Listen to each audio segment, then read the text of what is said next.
ungido, que estará transmitindo nessa noite a tua palavra aos nossos corações. Ser com teu filho, como o Senhor tem usado ele por onde quer que ele esteja. O teu nome tem sido glorificado através da vida do teu servo. Fala conosco nessa noite, usando o teu ungido, em nome de Jesus. Amém. Graças a Deus. Paz do Senhor com os irmãos. Amém. Graças a Deus. Amém, irmãos? Amém. Irmãos, eu quero, por gentileza, louvar Deus pela tua vida e convidar você a abrir a sua Bíblia na Carta da Alegria, segundo o apóstolo Paulo, Filipenses, capítulo de número 4.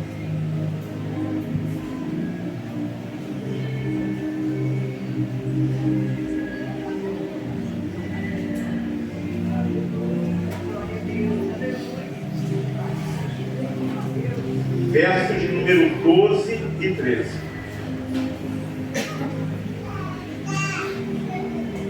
Essa é a Bíblia.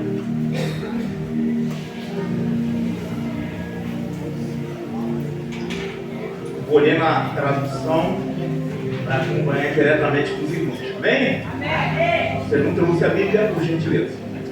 Sem estar abatido e sem também ter abundância em toda a maneira e em todas as coisas, estou instruído a ter fartura como a ter fome, tanto a ter abundância como a padecer necessidade.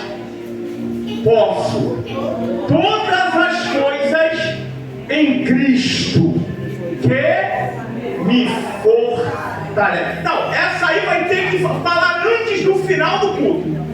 Posso Todas as coisas em Cristo que me fortalece. Pode aplaudir a Jesus? Por gentileza,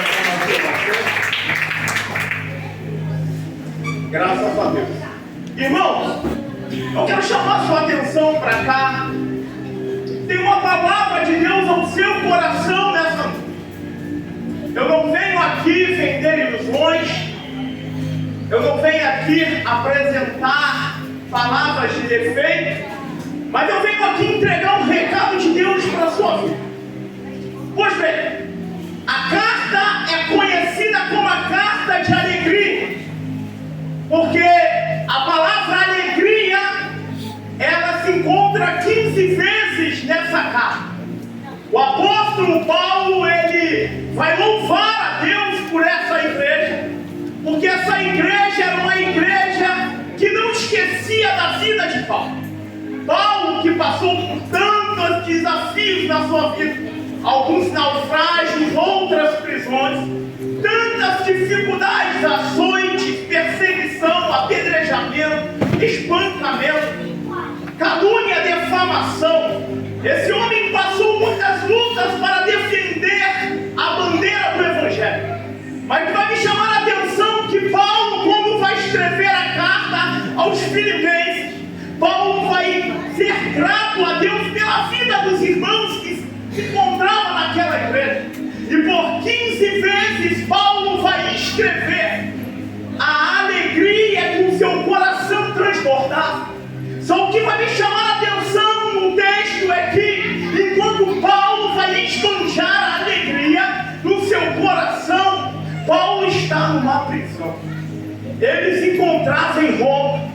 De um lado estava um pergaminho e uma pena escrevendo a carta. Do outro lado estava uma algema, preso a um soldado da guarda pretoriana. Cada vez que, na troca de turno, Paulo, ele, com seu testemunho de vida, mencionava o Evangelho àquelas pessoas que se encontravam ali. Mas vai me chamar a atenção que a carta da alegria, a carta do regozijo, a carta do sorriso, a carta que Paulo vai colocar em ação, vai desenvolver naquela igreja motivação para caminhar. Paulo estava em seus piores momentos da sua vida. Paulo estava acorrentado a uma pessoa. Paulo estava com seu coração no meio da dificuldade. Eu tenho uma palavra para você nessa noite que chegou aqui nesse lugar. Se você chegou aqui na mesma condição como Paulo, não preso com algemas, mas a alma presa, o coração entristecido, não olhando saída para o problema que você atravessou, essas portas que agora vem na sua mente. Entenda uma coisa, eu aprendo com ele, que em meio à tristeza, em meio à luta, em meio à decepção, existe um Deus que me encoraja a seguir e caminhar mais um pouco. Existe um Deus que me encoraja a seguir adiante, porque a tempestade vai passar. Não há chuva que permaneça, o tempo ruim vai passar, e o dia de cantar vai chegar nas nossas vidas. Só que é fácil falar quando a conta bancária está cheia. É fácil falar quando você quer comprar o melhor para pôr na sua mesa, e você tem para isso. É fácil falar para quando você quer ir naquela loja em que você viu aquela roupa que você tanto gostou, ter dinheiro para poder tê-la. É fácil falar quando a vida sentimental está em vento e pouco. É fácil falar quando o relacionamento, meu irmão, está tão abençoado que tu vai para a direita, vai para a esquerda, caminha junto, e a alegria é estampada no sorriso. É fácil falar para pessoas que estão vivendo o sol da justiça brilhando na sua janela, mas aqui está um homem preso, algemado, na outra mão escrevendo uma carta, e ele tem que motivar as pessoas a buscar a presença de Deus, a buscar, querido, a presença do Deus Todo-Poderoso, e não pode nesse momento pensar sequer em escorregar, em largar a sua chamada. Deus tem uma palavra para você nessa noite, é noite de encorajamento. Pode estar tudo de cabeça para baixo, pode estar tudo, querido, de uma forma desafiadora para a tua vida, mas Jesus veio aqui hoje te desafiar a exercer, colocar a sua fé em ação, para poder ser um instrumento nos dias mesmo de lágrimas. Está Paulo escrevendo. Só que me chama a atenção que a alegria que Paulo expande não condiz com as circunstâncias que ele vive. E o texto vai dizer que Paulo ele vai receber uma visita ilustre de um homem conhecido como Epafrodito. Epafrodito, ele era um dos membros da igreja da Macedônia, bem exato falando da cidade de Filipos. Quando Paulo começa a fazer uma reportação dessa igreja, vai me chamar a atenção e vai me levar no livro de capítulo 16 de Atos dos Apóstolos, porque Paulo se encontrava numa condição em que ele já tinha fundado 38 congregações na Ásia. Paulo já tinha 200 obreiros formados no seu quartel-general chamado Cristo. Paulo já tinha uma vida totalmente estruturada, tanto financeira quanto espiritual. Mas o texto vai dizer em Atos, capítulo de número 16, que Paulo ele resolve querer voltar para a Ásia, para as igrejas que ele tinha fundado. E o meu amigo Espírito Santo, ele vai impedir Paulo de ir para aquelas igrejas. Diz a Bíblia que o Espírito Santo, o que governa a minha vida e a tua vida, e a vida de Paulo, vai dizer: ei, para lá tu não volta, eu tenho uma nova missão para você, eu tenho um novo desafio para você. O crente é assim, ele mata o urso, ele mata o leão, e logo tem o gigante Golias. Na vida do crente é assim, ele tem a Ásia para ganhar, mas do outro lado ele tem a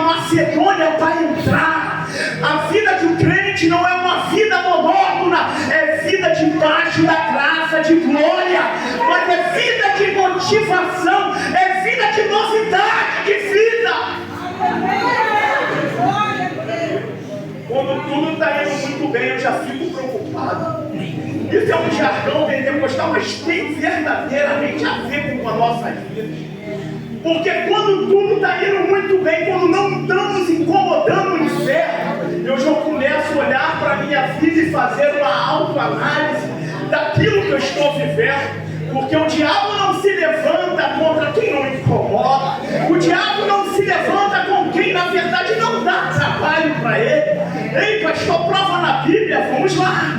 Diz o texto que quando Deus envia Paulo e sua comitiva para essa igreja, vai dizer o texto que a igreja da Macedônia, a cidade da Macedônia, ficava aproximadamente de 1.500 a 2.000 quilômetros da onde Paulo se encontrava.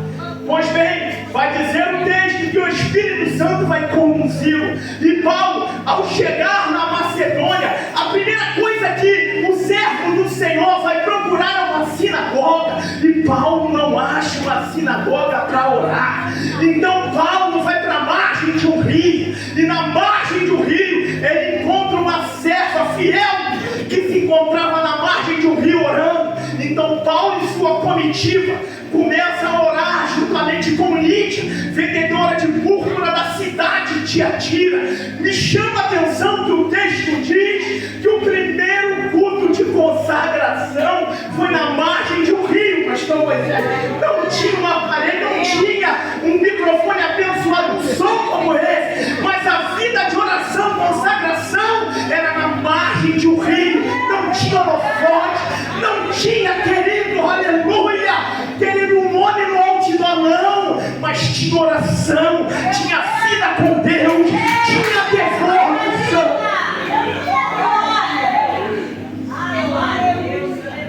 A primeira a se converter é Lídia. Paulo vai para dentro da casa de Lídia, e entra Lídia e sua família se converte. Paulo segue adiante. Só que não tinha uma sinagoga para Paulo entrar como de costume. E agora ele vai se deparar com uma mulher com um espírito de adivinhação no meio da cidade. Ou seja, o culto de libertação da cidade de Macedônia não acontece debaixo das plataformas, não acontece, querido, debaixo dos holofotes, mas o primeiro culto de libertação na Macedônia acontece com uma só mulher, com espírito de adivinhação, que era escrava daqueles homens que usavam a sua vida para poder tirar dinheiro do povo. Mas Paulo não estava nem aí, não tinha vínculo com o sistema. Então Paulo começa a pregar e expulsar aquele demônio daquela mulher. Entenda uma coisa: nem tudo que parece é.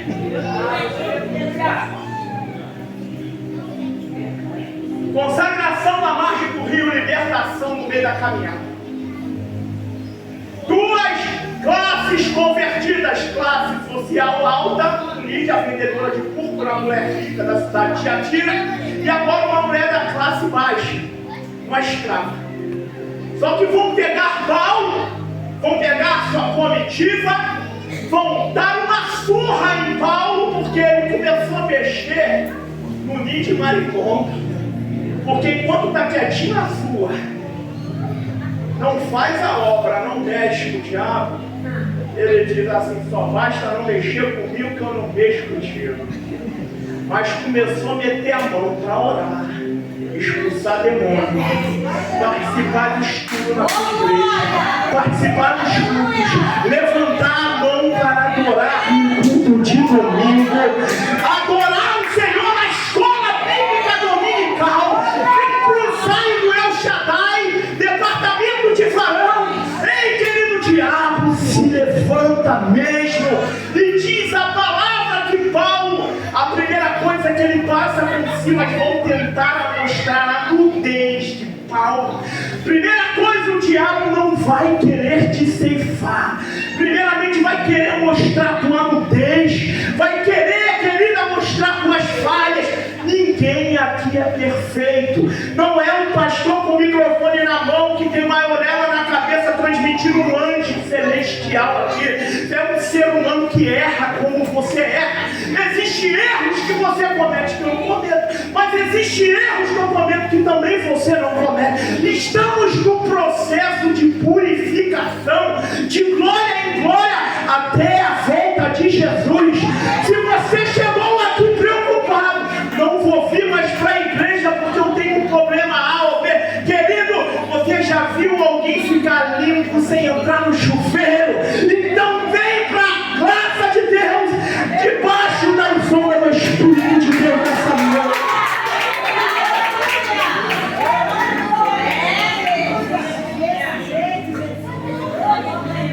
Primeiro culto, consagração, segunda libertação. Agora onde é o terceiro, pastor Adilson? Vai dar problema. Ele está nu, bateram no camarada e jogaram ele no cárcere. Lembre que a gente está falando da igreja de Filipos. Nós temos poucos membros. A convertida Lídia, a convertida escrava, e agora Paulo está no cárcere. Mais uma vez no cárcere. Então Paulo está acorrentado no cárcere interior, juntamente com Silas. E o texto em Atos, capítulo de número 16, vai dizer que era meia-noite. Um horário impróprio para muitas pessoas que observam e olham a meia-noite. Tipologicamente na Bíblia diz momentos de perigos obscuros. Paulo e Silas começam a fazer um dueto. Não me pergunte qual é o hino que a Bíblia não fala, mas o dueto começa. Um de um lado da glória, o outro aleluia. E eu não sei o que eles cantaram, mas a adoração de Paulo e Silas começa a movimentar o mundo espiritual. Você chegou aqui nessa noite, querido. O mundo espiritual é mais real que o mundo físico. Nada acontece no físico sem que o mundo espiritual se manifestar. Primeiro, qual é o hino, pastor? Não sei, mas sei que um canta de um lado, outro canta do outro, e o céu começa a se manifestar. Veio um grande terremoto e começou a balançar os alicerces da prisão. Pela naturalidade. Glória.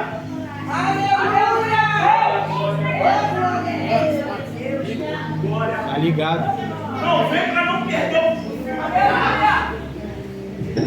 Glória.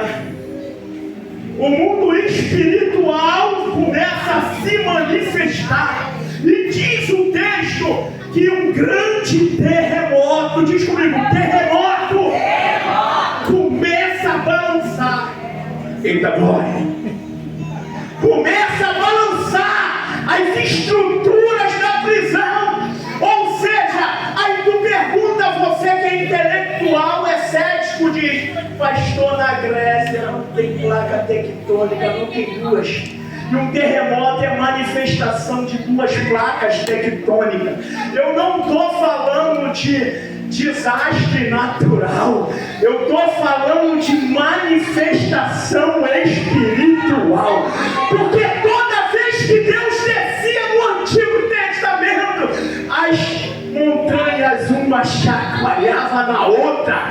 O Espírito de Deus nessa noite veio chacoalhar a sua montanha.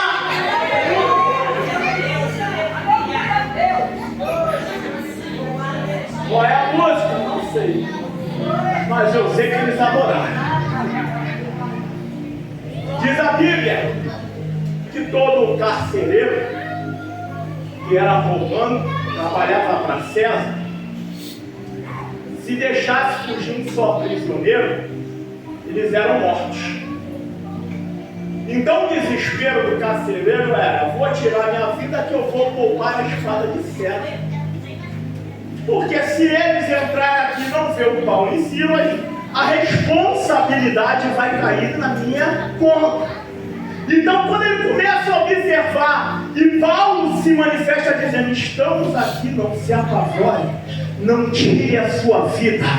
Eu venho dizer para você nessa noite, com todo carinho e respeito, que já até pensou em dar cabo da sua vida, por não achar achar solução para o seu problema. Entenda uma coisa: vivemos em um século em que o maior problema, e não está fora do seio da igreja, é ansiedade e depressão, até atingir um nível de pânico. Nós vivemos em uma sociedade imediatista, que ela quer tudo para ontem. Nós estamos aqui, mas a sociedade já tem trabalhado para que você comece a pensar o que você vai fazer amanhã. Você começa a pensar no carnê das Casas Bahia, ou melhor, a tecnologia avançou. Você pensa no cartão de crédito e você vê que a sua conta já venceu. E a sua preocupação é: ai, vai ser amanhã. Ah, pastor, vai mais profundo. Eu abro a geladeira e olho, a geladeira está cheia. Mas cheia de quê? De água. Eu olho para o congelador, já não tem mais nada. Disco voador na segunda, na terça, na quarta. Só muda o tempero para não ficar enjoativo. Na quinta, na sexta, no sábado, no domingo, para melhorar, vou comprar um galeto ali do Marcelo. Vou fazer a propaganda para ajudá-lo. O galeto do Marcelo. E aí você olha para a tua vida e começa a dizer: Jesus, o negócio está difícil. Sociedade imediatista vai dizer: Deus não está contigo, porque tua geladeira é vazia, tuas contas estão abertas. Aquele número vermelhinho que costuma te ligar com o final 70, 011 lá de São Paulo, já começa a te ligar, o desespero começa a bater na porta e não diz: sem comida, sem dinheiro para pagar a conta, agora nesse PC em Serasa, eu estou como Paulo nu diante de uma sociedade imediatista. E agora o que eu vou fazer? Eu sou crente, eu sirvo Jesus. Ou seja, Jesus veio aqui para dizer: eu te conheço. Sei que a auréola não está aí, você não tem 4 asas, não é querubim, serafim, nem arcanjo, mas é o meu servo. Conheço você e conheço as qualidades e também os seus defeitos. E nessa noite eu te chamei aqui para dizer o seguinte: está na hora de tirar a carapuça de santarrão e buscar uma santificação. Está na hora de tirar a carapuça de dizer que eu não pego, eu não faço, eu deixo de fazer. Ou seja, todos nós temos problemas, temos feridas abertas, porque se mexer dói. Existem cicatrizes na vida do crente que, quando se olha, não faz mais uma manifestação de dor, mas existem feridas abertas que, se tocar, ele vai gritar. E muitos de nós que estamos aqui estamos como Paulo. Estamos nu diante de uma prisão, acorrentado. Mas eu entendo que a meia-noite de Deus está chegando para a tua vida, para a minha vida também nessa noite. E eu entendo que o terremoto de Deus vai mexer nas estruturas, mas vai balançar a estrutura de crente que ainda não viveu o sobrenatural de Deus.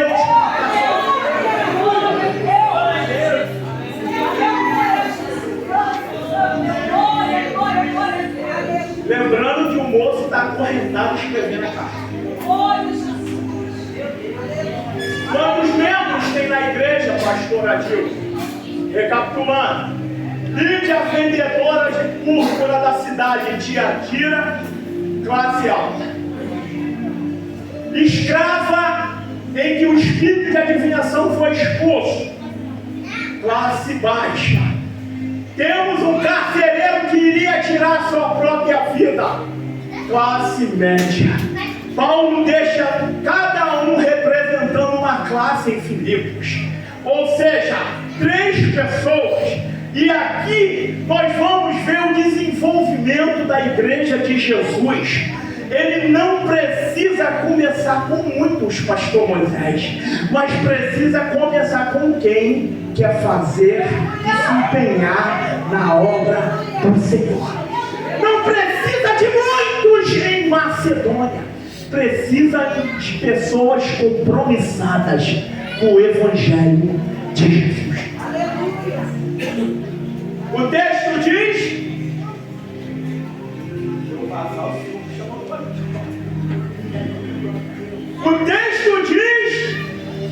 que Paulo agora vai seguir viagem a Corinto. e deixa 3 integrantes em Macedônia. Paulo vai passar por vários processos na sua vida. Só que ninguém conta como é os bastidores.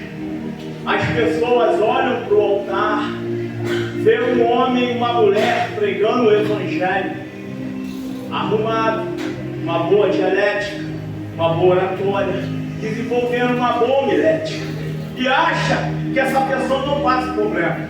Segura aí. Os bastidores não revelam o altar, mas o altar revela os bastidores. Toda vez que eu e você somos incumbidos em falar algo da parte de Deus, primeiramente vivemos aquilo que nós iremos falar. Porque quando nós não vivemos o que nós falamos, Ele faz nós viver aquilo que falamos. Você vai entender. Não adianta cortar caminho pelo deserto. Não adianta chegar no cargo de governador do Egito sem primeiro ser vendido. Passar por calúnia, defamação, chegar ao nível de estar na prisão e ser esquecido. Ei, sonhador, é José que eu estou falando. Esquecido dentro da prisão, abandonado, em que agora vai dizer a palavra que a profecia da boca de José, na interpretação do sonho, se cumpre. E vai dizer a Bíblia que o homem que se encontrava na prisão, que não morreu, o copeiro, vai dizer: existe um homem diferente, mas ele está nas algemas, ele está preso, mas ele é alguém que pode estar preso, mas a sua mensagem não está presa aos muros dos mortais. Caminhando no final, diz o texto que ele começa a escrever. Epafrodito chega e quando traz uma oferta para a vida de Paulo, porque a igreja, essa igreja de Macedônia era grata. Ela sabia o que Paulo passou para poder fundá-la. Então nada mais do que um ato de gratidão para mostrar para o nosso próximo como nós somos felizes, como Deus usou essa pessoa para a nossa vida. Se você conhece alguém que foi instrumento de Deus para a sua vida, seja grato a Deus por essa pessoa. Louve a Deus pela vida dessa pessoa. Se puder agradar o coração dessa pessoa, agrade o coração dessa pessoa. Filipenses vai mandar para Epafrodito uma oferta para sustentar Paulo na prisão. E Paulo vai começar a dizer: filho, tu tem aqui a oferta, eu recebo, mas eu tenho algo para te dar também. É uma carta. Eu imagino Epafrodito, pastor Moisés, dizendo: poxa, mas você vai me dar uma carta? Não precisa. O senhor está preso, o senhor está sentindo dores, o senhor está algemado. Mas Paulo começa a dizer para ele: vem cá, meu filho, senta aqui, deixa eu te orientar. Eu aprendi a ter uma vida de vacas gordas, vou falar na tua língua. Eu aprendi a viver de escassez. Mas eu quero te dizer uma coisa: em todas essas coisas que eu aprendi, tudo, não metade, tudo, não 20%, tudo eu posso naquele que me fortalece.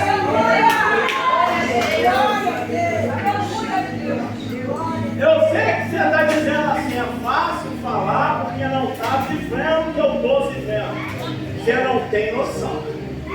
Eu vou contar uma experiência, uma pequena experiência aqui dentro disso que eu estou falando. Eu sempre trabalhei numa área em que Deus supriu muitas minhas necessidades. Eu recebi uma oportunidade de subir de cargo numa empresa que eu trabalhei, em que ia triplicar o meu salário. Era cargo de liderança. Nós tínhamos reuniões às segunda-feiras de lideranças de empresas, e nós se encontrávamos em um lugar. E eu recebi uma oportunidade. oportunidade que poderia mudar minha vida financeira. Só que ao se deparar com a oportunidade que ia mudar minha vida financeira, a proposta tinha sido feita. Eu ia ter que vender os meus princípios e os meus valores. Eu ia ter que abrir mão da minha fé em Cristo, minha unidade, para me corromper, para poder ganhar muito dinheiro. Mas para sair da condição que eu se encontrava, entenda uma coisa, eu renunciei, é claro, porque maior benefício, herança, glória na vida de um cristão é estar na presença de Deus, colocar a cabeça no travesseiro e ter a consciência que se a trombeta tocar, nós vamos estar cantando num só coral na glória do...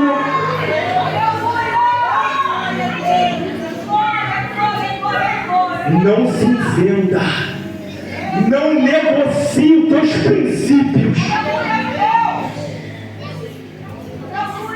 Eu vejo dizendo que Paulo diz: vem cá, senta aqui, menino, vamos conversar. Aprendi a contentar-me em dia de sol da justiça brilhando, e aprendi a contentar-me com dias de chuva. Tudo posso naquele que me fortalece. Eu vejo a mensagem dessa noite de ceia dizendo para você: Jesus viu quando você veio para cá, sabia o que tinha dentro do seu coração, dentro da sua mente. Aí agora, como ele fez no capítulo de 2 de Marcos, ele sabe o que você está pensando, ele sabe qual é o seu próximo passo, mas ele quer entrar na sua vida e mudar a sua história. Ele quer criar um novo mapa para você. E nesse novo mapa, ele quer incluir o Espírito Santo. Nesse novo mapa, ele está dizendo: eu vou te ajudar a suportar aquilo que você não está aguentando. Eu sei que é difícil chegar, mas pior do que chegar é sustentar o que ele nos deu. Ah, vai doer, mas vai curar. Entenda uma coisa: Jesus, ele nos dá responsabilidade, Jesus nos dá oportunidade, Jesus nos dá visão de crescimento. Mas quando crescemos, eu e você precisamos ter a responsabilidade de sustentar onde chegamos. Tem gente olhando para você hoje, e se você parar, vão parar também.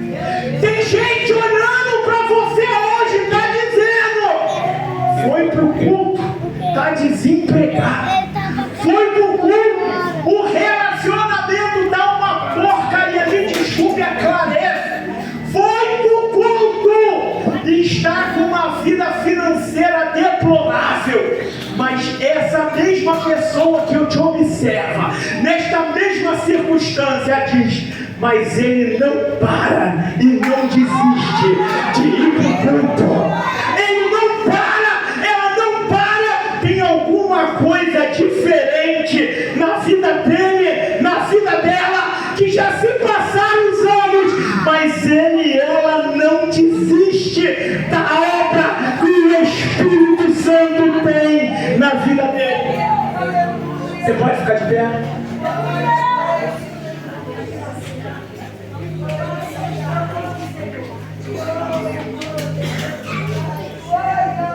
Para você saber que é Deus que fala contigo nessa noite. Muitos saíram daqui dizendo: não sei se vou pegar o cálice nem o pão dessa noite, porque eu estou triste. Coisas não acontecem.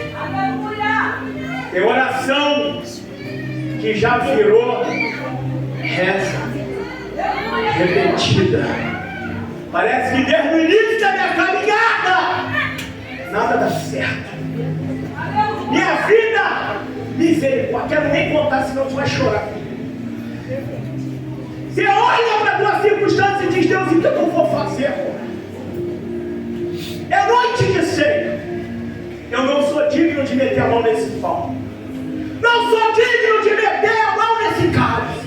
Meu Deus! Com todo carinho e respeito, eu posso entrar na fila contigo e falar a mesma coisa. Eu também não sou digno de comer o pão nem beber desse cálice. Mas se eu julgar a mim mesmo, eu não serei julgado por ele. Eu desafio você que chegou com a interrogação e coloco a mim na prova, para ver o que eu estou falando não é de Deus nessa noite. Você vai fazer um desafio com o teu Deus. Você vai vencer essa tormenta, essa dor. Mas quando você pegar esse pão, você pegar esse cálice e vai dizer: Senhor, eu posso me encontrar até com a mulher de João 8, mas eu vou sair também como ela. Vai, mas não pegue mais. Feche seus olhos. Senhor, esse homem, essa mulher chegou aqui hoje empurrado. Meu Deus, não foi nem pelos homens, foi pelo céu. A circunstância trouxeram ele aqui. E se tem, como eu acredito que em todo lugar tem, juízes que vestem a toga para julgar quem deve tomar, quem não deve tomar, e essa pessoa não sou. É noite de virada de chave. É noite de chuvas em que por muito tempo permaneceu. Se passar, mas é noite de postura, de saber o que veio buscar. Eu quero convidar você nessa noite, de olhos fechados, que quer entregar sua vida a Jesus e receber um abraço do Espírito Santo aqui. Eu quero convidar você aqui nessa noite, que chegou com a dúvida, com a interrogação: Senhor, o que eu faço? Oportunidade está lhe dada. Jesus viu você chorando, Ele sabe aonde está a tua dor. Jesus conhece aonde está o seu calo. Jesus sabe que quando te caluniam, a tua vontade é largar de mão tudo e todo mundo ir embora. Vem cá. Você quer entregar sua vida a Jesus?